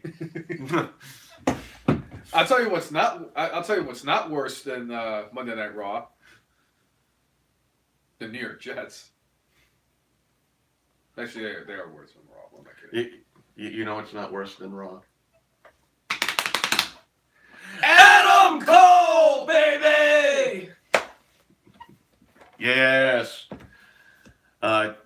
So, in case any of you missed this from earlier in the podcast, the Brainless One is now officially boycotted Monday Night Raw. I can't watch that shit anymore. I can't watch Raw. On my least favorite thing on the podcast, the Whiteboard of Wondertude. That's fine, as long as It's your favorite, it's my least favorite. It's great. We meet in the middle. No, we don't. It's over. Right. It's the most over thing on the podcast. Wrong. Right. Wrong. Right. Yes. You're right. I'm the most over thing on the podcast. As sad as that is, I am the most over thing on the podcast. You know, Jimmy, I'm my computer was all effed up, and I've been trying to use more stuff to clip like little segments of when like the Brainless One loses his mind. and put those up. But the computer, like, literally is just not been You know what I was thinking? acting right. But I think I finally have a way to make it happen. So hopefully I will Do you remember? be getting into that in the next day or so. Remember back when they had the Z True Long Island story that Yes. Scott Ryder had? When it was and good. Dolph Ziggler used to come on and make those spots, and he would do his little song, and he would grab his phone and he would cut that like 2 or 3 minute long promo. I'm actually thinking about doing that too, on like the Periscope and shit, and Oh. actually doing something like that, like doing these little tidbits and like, this is the brainless one, just going off on brainless things because that's what the brainless one does, and then just come on and like a tangent really quick and just be like, brainless one out, and then clicking it out. I'm thinking Yeah. about different ways of like doing it. Well, I don't think about it. Just do it. make it happen, Make it baby. happen. When you think too much, Do a PP That's when things promo, happen. Like, do like yeah. you want me to take? So you want me to go into the bathroom and take a leak on something? Okay, that sounds about right. I'm not peeing myself. If that's what you're saying. Well, what about that dude? Hey, the dude from Newport News. I mean, he pretended he peed on things. The guy that looked like Snoop Dogg at Oh, yeah, Hampton yeah, Roads yeah, Championship that guy. Wrestling. He acted like he peed on things. Yeah, Yeah, I knew that was coming too. yeah. That- It's coming soon. It's coming soon. Don't eat the brown snow. I got some things in the works that are gonna make my life. I've heard that too. I've heard that. God damn my hair. Whatever. Look at my hair. I know, but like the hat is really like starting to bother it. Whatever. I gotta shave it again. Yes. So- Maybe we could do that for the podcast. We'll shave. We could have a hair match. My hair versus your hair. Oh, that's gonna be the worst match ever because nobody's really gonna win that. And the other one was really have hair anymore. Or maybe what the winner has to, or the loser has to wear the Kurt Angle wig. That was great. Yes. It's going to be great when the Eagles sweep the Giants. The Eagles already swept the Giants, so you- I'm fine with it. I'm more upset with the fact that they actually beat the Bears last week. Because You're upset that they're winning. I'm upset that they're winning. They should be losing. I get it for like a moral standpoint because you don't want to keep losing because then you're just going to completely lose this team. But so moral victories are just as good as tanking for the season. But obviously, when you need a quarterback, you need to do something. I mean, it felt like last week they were Dwayne doing Haskins, their do not base. say no. I don't want Dwayne Haskins. No, I don't know. I don't trust Ohio State quarterbacks. Tell me, who is the most successful Ohio State quarterback in NFL history? Time's up. None of them. Kirk Herbstreit? What? JT Barrett. Right? Yeah, Yeah, he's not Jamarcus Russell.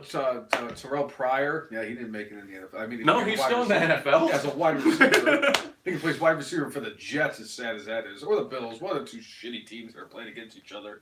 That's kind of why I want to go to the bar, because I want to watch the Jets and the Bills. Because they're going to just start throwing poop at each other, because that's what the two shitty teams in the NFL do. They just throw poop at each other. Freaking A, Cotton. Yeah, so I can't think of anybody.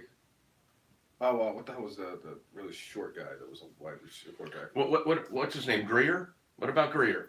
I like Will Greer. I would love to see the Giants get Will Greer, but I don't think he's going to be that. Oh, Nick Foles. Yeah, he's available. He'll be The available. kid from NC State, I don't know, Jimmy. I wasn't really sold on him either. The hell. Would you rather draft a dude, or would you rather get a dude who's already been in the league for like 5 to 8 years? Derek Carr. All right. There's your answer. You think he just needs to change his scenery? I do. All right, because he's got weapons there with Odell and He would have some incredible And, weapons. Saquon. I don't know. Kyler Murray. He's going to play baseball, baby. He's going to be an A for the next 20 years until they trade him for 15 prospects, because that's what Billy Beane does. He just brings in these young kids, and then they develop, and then he trades them to like the Dodgers for fucking half of their AA affiliate in the fucking Yes. picture of Magic Johnson's Johnson. No, I tried. That was a horrible joke. Magic Johnson. Oh, there you go. Kaepernick. Oh, dude, you would lose. You would stop being a Giant fan, wouldn't you? I would stop being a Giant. I would boycott the Giants just like I'm going to boycott Raw. I don't want. You already Kaepernick. boycott. You started the boycott this week, Yeah, but I don't want to boycott the Giants. right? I don't think Kaepernick's that good of a quarterback. It has nothing to do with him taking a knee. I don't think Kaepernick's that good of a quarterback. His last 2 But years he's in crying San a lot. Francisco. His last few years in San Francisco did not prove to me that he deserves to be paid to the extent of what he was getting paid. He was getting paid a lot of money, and he opted out of his contract. I don't think. I think he's whined too much about like nobody's signing me, and he's acting like it's. Yeah. I mean, he's just. Hey, I Brett would Favre, rule yeah. out a Brett Favre. No, I would not want Brett Favre either. You know what I would love to see the Giants get? The Tebow. It would never happen because He could play. He could play for the New York Giants and the New York Mets. Like literally just. like Deion Sanders. But like instead Yeah. of it being so far away, like he could literally just go across town. I mean, he'd have to go to that fucking toilet bowl at Citi Field. I still remember driving by Citi Field for the first time, and I go, "Why does it smell like shit?" And I looked out, and I'm like, "Oh, look, it's Citi Field." The Mets must have a game. Yes. Fuck the Mets. I can't wait till Tebow makes it to the majors next year and announces his retirement to become the golden boy of the XFL franchise in Washington, D.C. It's not going to be in Florida. You know, It's going to be in if D.C. if he's the quarterback of Washington D.C., you know we're going to a game. Oh, Without question. We're gonna roll like 50 deep too, and we're gonna fucking tailgate, and we're all gonna call him up. It's called Tebow a gay. Tebow is a gay. Tebow is a gay. Thanks for tuning in, Jimmy. Always a pleasure, man. see you, Jimmy. Go Giants. Uh, So, the good, the bad, the brainless. What was All your good this week? I'm going with Drew McIntyre finally beating the hell out of Dolph Ziggler. Even though Dolph Ziggler got the better of it at the end. Yeah, that's What fine. match? That's he won the match, but Dolph got his fucking ass kicked, and Drew it was like a YouTube clip, not on TV. Cut the freaking incredible promo Mhm. where he just talked about like, hey, Dolph needed me, I didn't need him, and is not, now that I used him for what I needed, I got rid of him. So, and he beat the hell out of him, and he's like, you think I was scary before? Wait till you see it now. So, speaking of McIntyre, though, like while I'm talking about him, one thing I would like to see finished off, it was a couple of months ago when, like, and to me, like, helped make him at least appear super badass was like, why is everybody afraid of Braun Strowman? I'm not afraid of Braun Strowman. I'm gonna go look for him, and like actually like got into a freaking skirmish with Braun, but they never really finished that storyline. Obviously, Braun got part hurt. of that Braun got hurt, and they were doing the story because of Roman getting hurt or getting cancer, Mhm.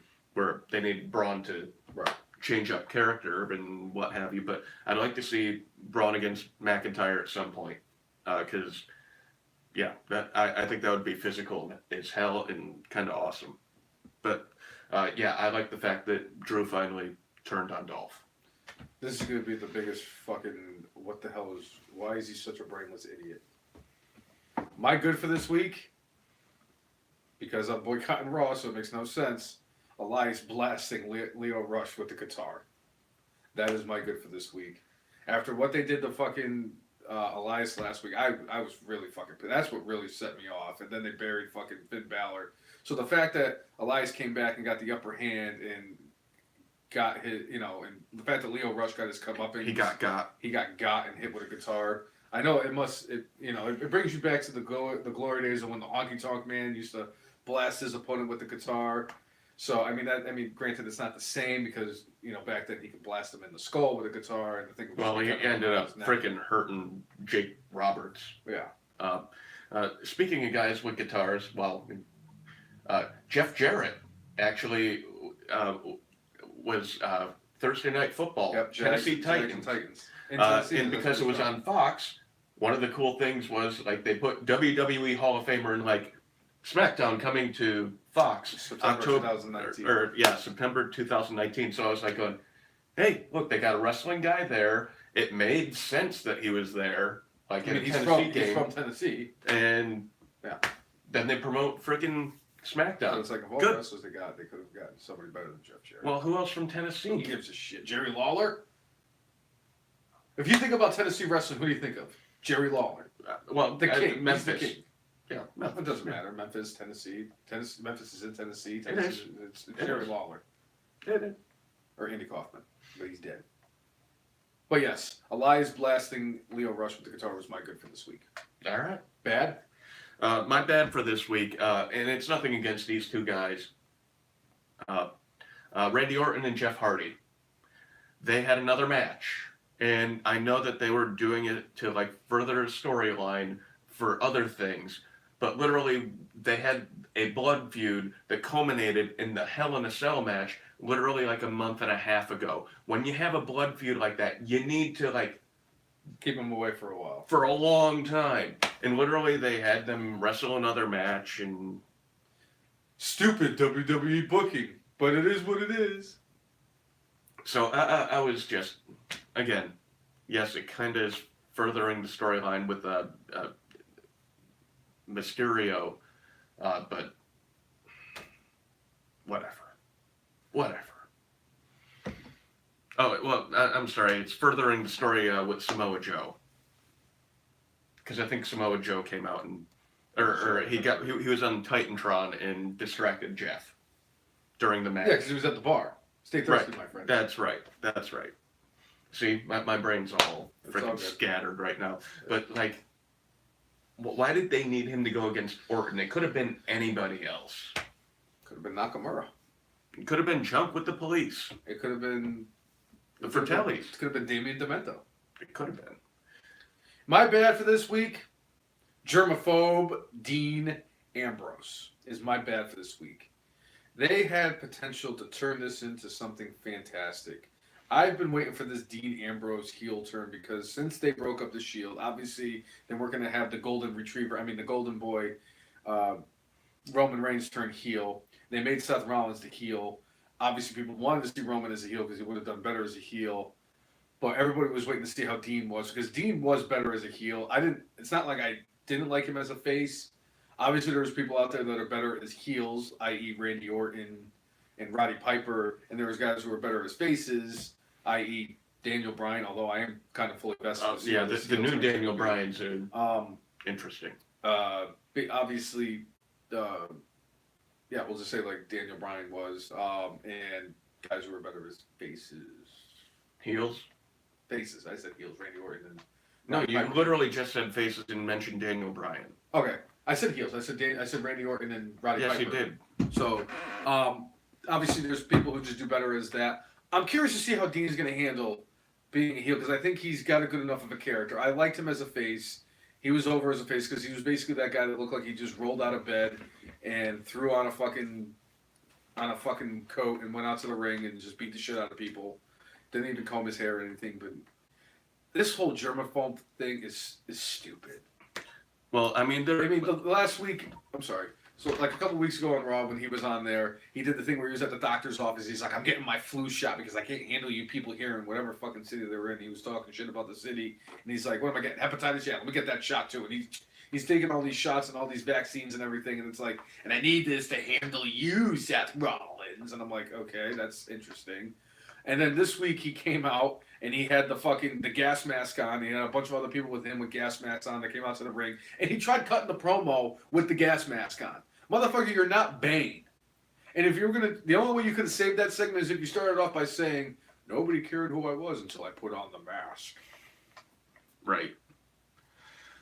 But they're mishandling this whole Dean Ambrose heel turn. So that is my bad for this week.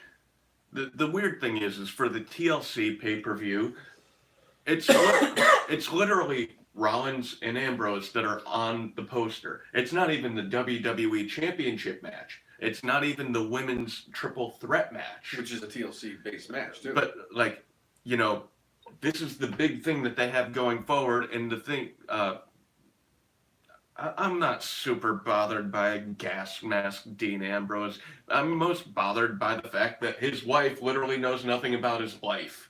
They try to, like, if they don't want to have Corey Graves talk about how, you know, that's her husband, because they want to do something for storyline, tell him to stop mentioning it.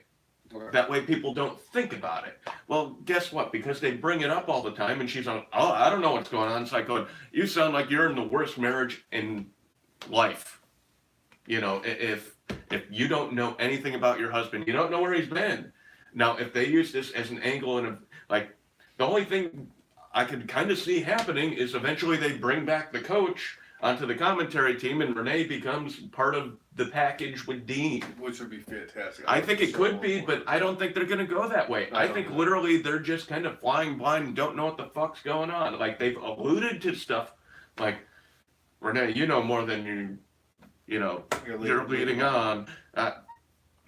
If they turn it into a story, fucking great. But if they go nowhere, which is what I feel like they're doing, Not like they've never done that before.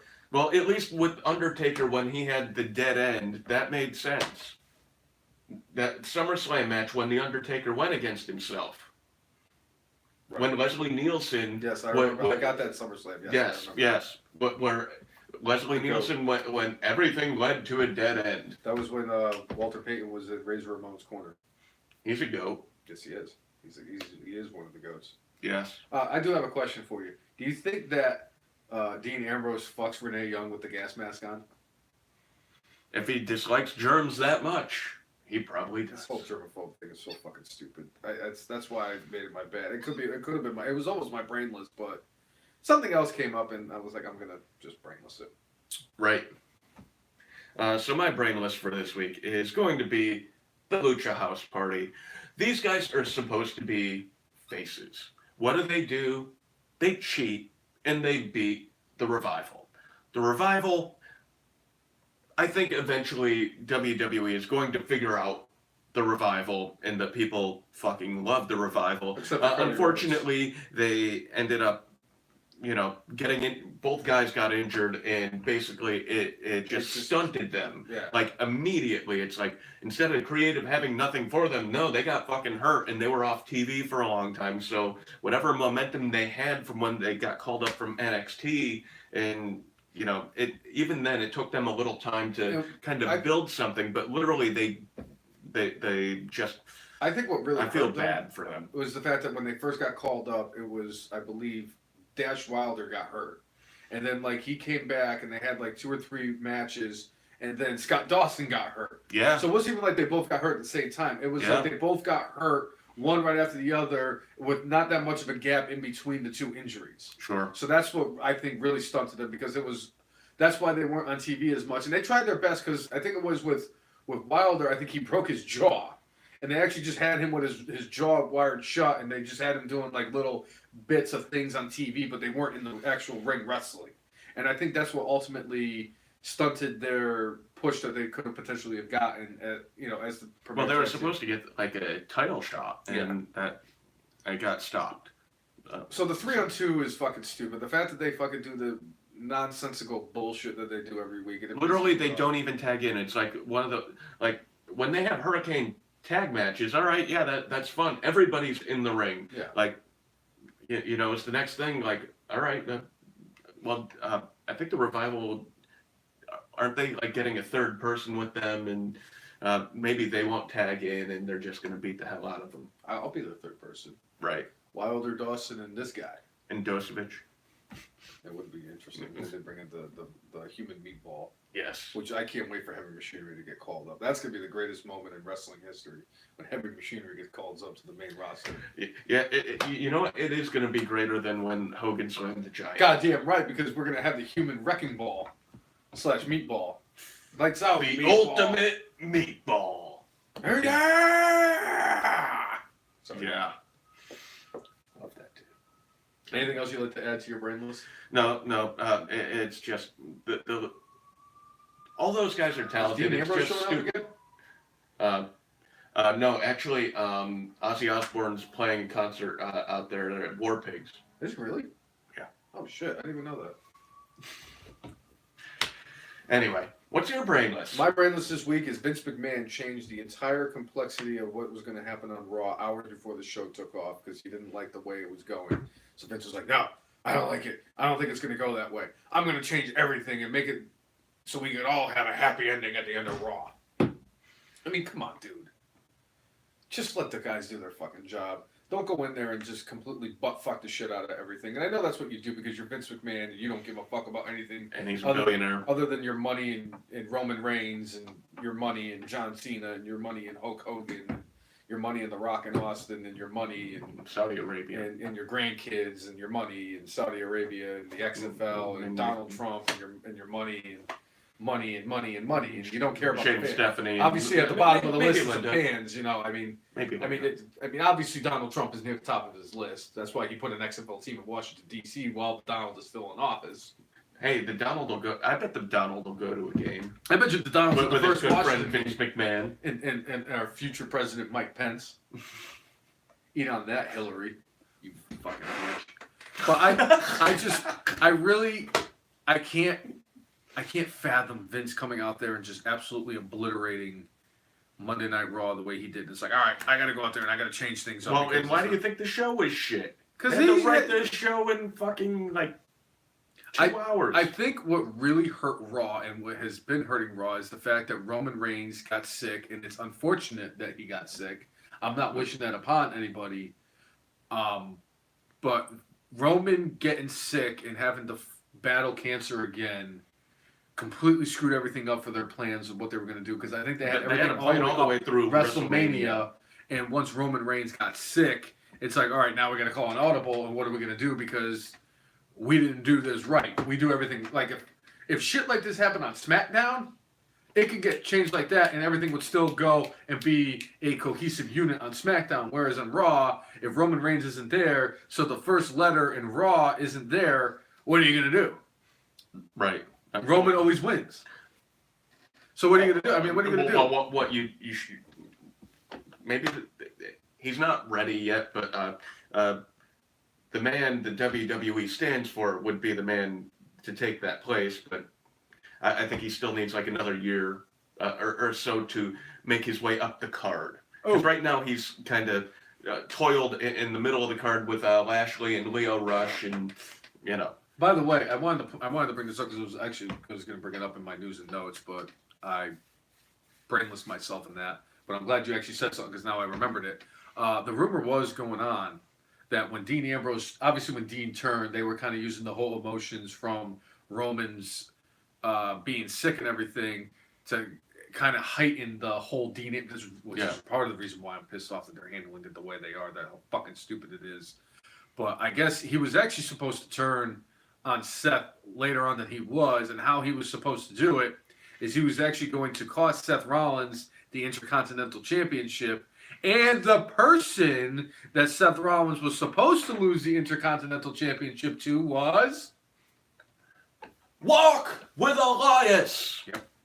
So basically, Roman getting sick and them calling an audible on the Dean Ambrose heel turn cost us from the GOAT with the guitar. The guitar goat? Is that what he is? He's the Well, guitar I mean, goat. I called him the Guitar Gladiator. The guitar gladiator. He could be the guitar goat. Give us a chord. Hello, he is Elias. And he could have been our Intercontinental Champion. Coming soon.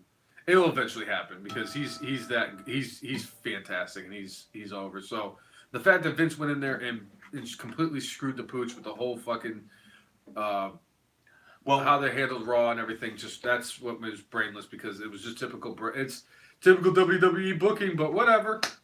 Right. But it is what it is.